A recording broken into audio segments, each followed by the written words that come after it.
तो कैसे हो आप लोग। मैं आज लेकर आया हूँ एक नया एनिमी को। इस एनिमी के अंदर हमारा हीरो एक दुकान चलाती है और ये दुकान कोई ऐसा वैसा दुकान नहीं। इस दुकान पे हमारा हीरो अपना औजार बेचती है। जी हाँ दोस्तों, लड़कियाँ आती है और पैसा देकर हमारा हीरो के औजार के साथ खेलती है। दरअसल हमारा हीरो इस होल के अंदर से अपना औजार घुसा देती है और उस होल के उस पार से लड़कियाँ पैसा देकर उस औजार के साथ जो मर्जी कर सकता है। सोचा कि इसकी जगह तुम हो तो कैसा होगा, मजा ही आ जाएगा, है ना। तो इस एनिमे का नाम है द सर्विस हॉल। और गाइस 2-3 मिनट आपको बोरिंग लग सकता है, लेकिन उसके बाद ही आएगा असली मजा। तो प्लीज वीडियो को लास्ट तक देखना। तो चलिए वीडियो शुरू किया जाए। वीडियो के स्टार्टिंग में हमें एक लौंडा दिखाई जाती है जो कि एक दुकान चला रहा होता है और इस दुकान के दीवार पे एक छेद होता है। जी हाँ दोस्तों, यही वो कांड करने की छेद है। इसी के अंदर से हमारा हीरो अपना औजार घुसाता है और दूसरी तरफ से लड़कियां आके सीधा मुंह में डाल लेती है। और दोस्तों मैं जानता हूँ तुम लोग यही सोच रहे इसमें लड़का को पैसा देना चाहिए, लड़की को देती है।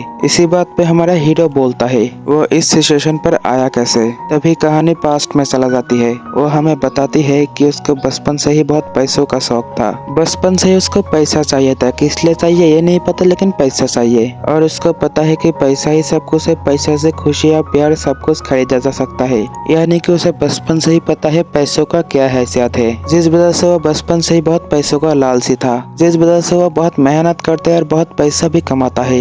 यानी कि सेंग अपने बचपन से 20 साल की उम्र तक सिर्फ पैसा ही कमाया है। लेकिन जब उसका 20 साल का उम्र हो जाता है तब उसको जाना पड़ता है मिलिट्री पे। जी हाँ दोस्तों, अगर तुम लोगों को नहीं पता है तो जान लो, साउथ कोरिया पे एक कानून है कि तुम्हारा 20 साल का उम्र हो जाए तो तुम्हें मिलिट्री पे जाना पड़ेगा, और वो भी 2 साल के लिए, और तुम नहीं गए तो तुम्हें जेल में डाल देगा। इसीलिए सेंग चला जाता है उसका देश का सेवा करने। फिर 2 साल बाद सेंग जब अपना देश का सेवा करके वापस आता है तब वो काम वाम सब छोड़ देता है। और जबकि उसके पास पहले से ही बहुत पैसे था इसलिए वो काम ढूंढता भी नहीं है। फिर वो उस पैसे से ट्रेनिंग करने लगता है। भाई एक बात बताओ, वो जो मिलिट्री पे गया था उसमें क्या उसको ट्रेनिंग नहीं दिया, जो कि अब पैसे खर्च करके ट्रेनिंग कर रहा है। लेकिन उसको ट्रेनिंग का कोई भी नॉलेज नहीं था। जब तक उसको नॉलेज आता है तब तक उसका सारा पैसा भी खर्च हो जाती है, यानी कि वो गरीब बन जाती है। अब उसके पास फूटी कौड़ी भी नहीं है और उसके पास कोई काम भी नहीं था कि वो फिर से पैसा कमा सके। फिर वो सोचने लगता है वो करे तो करे क्या। तभी खबर आती है कि उसका दद्दा जी लुढ़क जाती है, जिस वजह से सेंग को जाना पड़ता है उसका दद्दा को देखने। जब वो अपने दद्दा के अंतिम संस्कार में पहुंचते तब उसे पता चलता है उसके दद्दा के एक बिजनेस है। असल में उसके दादाजी एक दुकान चलाता था और उस दुकान से बहुत पैसा भी कमाया है, और उसके साथ साथ उसको बोलता है उस दुकान को चलाने के लिए।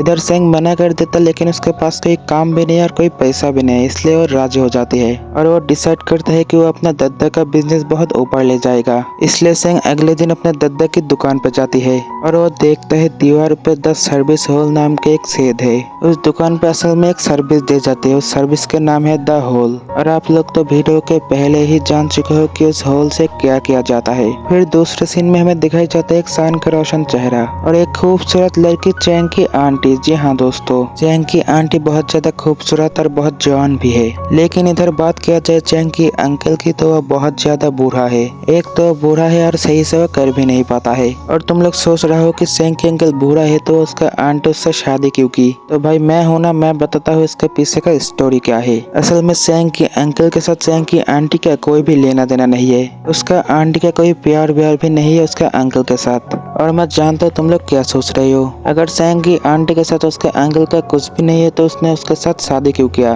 दरअसल दोस्तों चैंग की जो गाँव है उसमें सिर्फ पहले लड़कियां रहते थे, कोई भी लड़का नहीं था। और चैंग का ही एक ऐसा परिवार था उसमें सिर्फ लड़का रहता था। चैंग के परिवार को छोड़कर पूरे गाँव में सिर्फ लड़कियां था। उसके बाद हमें पता चलता है कि चैंग के परिवार को छोड़कर पूरे गाँव से लड़कों का नामो निशान कैसे मिट गया। तो हमें बताया जाता है जब वर्ल्ड वॉर 2 चल रहा था तब वहाँ पर लड़का और लड़कियां दोनों ही रहा करती थी। लेकिन जब वर्ल्ड वॉर 4 हुआ तब सब लड़का लोग लुढ़क गए और तब से वहाँ पे कोई लड़का नहीं था और कोई पैदा भी नहीं हुआ। जबकि वहाँ पे सिर्फ लड़कियां था, कोई लड़का नहीं था, इसलिए उन लोगों का खेल खेलने की मन कर रहा था। लेकिन उन लड़की लोगों का हवस की प्यास बुझाने के लिए कोई लड़का नहीं था। इसलिए गांव का मुखिया डिसाइड करता है कि दूसरे गांव से लड़का लोग को ले आएगा इस गांव में। भाई साहब दूसरे गांव से तो बहुत सारा लड़का लोग ले आते और यहाँ पे ले आकर उन लोगों का शादी भी करा देता जाता है। उनके शादियां भी हो जाती है और उनके बच्चा भी हो जाती है। दरअसल वहाँ पे बच्चा तो हो जाता है लेकिन लड़की, जी हाँ दोस्तों, वहाँ पे सिर्फ लड़कियां पैदा होता है, लड़का नहीं। ऐसे धीरे धीरे टाइम बीतता जाती है और दूसरे गांव से जो लड़का लोग को ले आते हैं वो भी समय के साथ लुढ़क जाती है,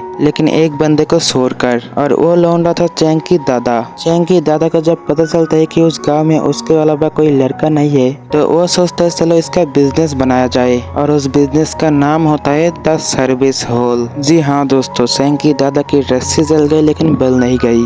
साला का एक पैर कब्र में चला गया फिर भी पूरा गांव का लड़कियों को संभाल लिया। और ये वही बिजनेस है जहाँ पे कोई भी लड़कियां जाके अपना आग बुझा सकती है, और चैंग उसके दादाजी का यही बिजनेस संभालने वाला है, और उसका नाम है सब लड़कियों का आग बुझाने वाला द सर्विस हॉल। तो सोचो दोस्तों, चैंग पूरे गांव के लड़कियों का हवस के प्यास बुझाएगा तो आप चैंग की जिंदगी क्या होगा, यह जानने के लिए तुम्हें एपिसोड 2 देखना पड़ेगा। और वीडियो अच्छी लगी तो प्लीज वीडियो को लाइक करके चैनल को सब्सक्राइब कर देना। और एपिसोड 2 देखो स्क्रीन पर शो कर रहा है।